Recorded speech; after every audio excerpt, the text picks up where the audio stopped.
chat. You know, a few years later, I get this phone call from my manager, and he's like, "So hey, what are you doing on Sunday?" And I was like, "I don't know. What am I doing on Sunday?" He goes, "Well, how would you like to do a session with Bob Dylan?" And the first words out of my mouth wasn't yes. The first word out of my mouth was, why me? Because I think there's this big long line of engineers in front of me that really should get that gig before me. And he's like, "Well, apparently Steve mentioned you to Bob and his guys. Your name came up, and they didn't really want to work with you at first because I told them that you'd worked with Booker. I told them that you had worked with Jeff Buckley, and they were kind of hemming and hawing. And they were like, well, yeah, he just sounds like this old school singer-songwriter kind of guy. And it wasn't until I mentioned that you worked with Public Enemy that they were really interested, because apparently Bob was a Public Enemy fan.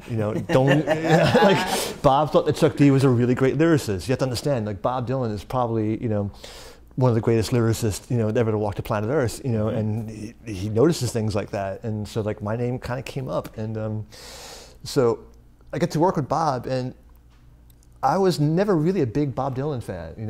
I appreciated who he was. I loved Highway 61 and all these huge records he had done. I think I owned like maybe 2 of his records. I owned Blonde on Blonde, and like I have a copy of Time Out of Mind. I only bought Time Out of Mind because Daniel Lanois had done it, and I wanted to check out to see what Daniel was doing. And so when I got into the studio to work with Bob, I was scared shitless. Not because I was working with Bob Dylan, but that definitely was a huge part of it. But part of me, I was just sort of thinking, like, this guy has worked with all these amazing engineers, and producers, and I was just sort of thinking through the list in my head, and like I'm like thinking to myself, now my name is going to get tacked on to the bottom of that list. I cannot make the bad Bob Dylan record. I refuse to make the Bob Dylan. I can't do it. If I make the bad Bob Dylan, if I do the bad Bob Dylan single, that's it. That's really going to mark me. So I was scared to death. And of course, about meeting Bob, I was just so scared I was going to screw up. And so we went in there, and we were doing a song for a movie soundtrack. And I think it took us longer to set up the band and get sounds than it took us to actually do the song. But once we got started, Bob came in, he showed the song to the band, and we ran through like a million different versions. Bob's like one of those guys who comes in with one kind of, with a song, and he says, okay, we're going to do this like a country blues. We'll do a few takes, and we'll come in and listen to it, and be like, nah, that's not working. What tempo are we at? And then we're like, we're at 95, Bob. Oh, okay, and what key are we in? It's like, well, we're in G, Bob. He says, all right, well, I don't know, let's do it at 102, and instead of G, let's do it in D minor. And I'm going to play piano, and I don't want you playing acoustic guitar. I want you playing electric. I want you playing lap steel. And Tony, why don't you play upright instead of electric bass? And let's do it like a New Orleans shuffle.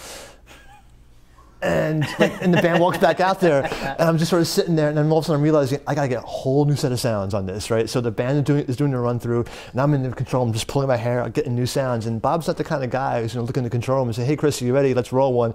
He's just gonna kind of look up. He's gonna look at the band and say, "Okay, let's go. It's sounding good. Let's go." And you just gotta be ready. So like no matter where I was and getting sounds, I just sort of had to stop and hit record. And this went on like 5 or 6 times, constantly changing the sounds. And we finally hit the arrangement that he liked.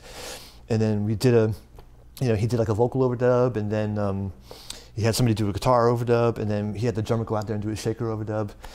And then he comes back in the studio, he listens to it, and he goes, yeah, that sounds good. He looks at me and says, yeah, so Chris, let's just do a quick mix of this and let's get out of here. I'm like, all right, fine. So I'm thinking, quick mix, put a DAT machine, I push up the faders, tweak a few things, add a little reverb, 15 minutes later, I just do I do a rough mix to DAT, call Bob in.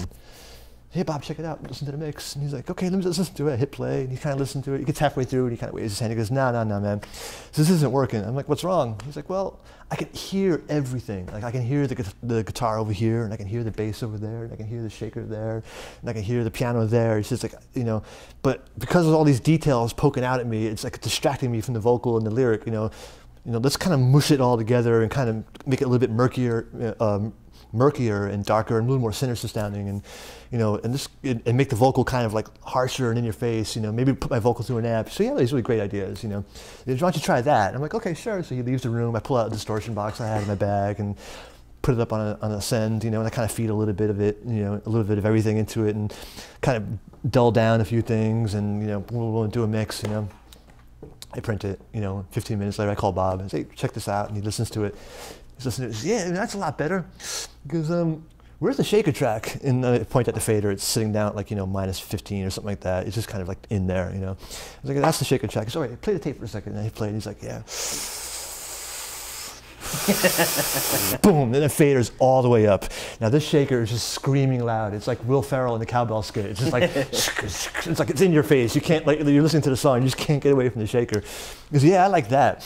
And then like he turns around, looks at the band, he goes, what do you guys think? And they're all like going, I don't know, Bob, and that shaker is awfully loud. He goes, nah, I kind of like that. Yeah, why don't you just print that? I'm like, all right, sure, no problem. I print it. You know, we're done. You know, the day's over. It's like 6:30, you know, at night. He's like, yeah, that sounds good. And, hey, nice work with you. I'll talk to you later. Boom. He leaves. You know, it's like, you know, take the data, put it in his cassette, and hand it to his manager. You know, day's over. Like, wow, my first Bob Dylan session. This went pretty well.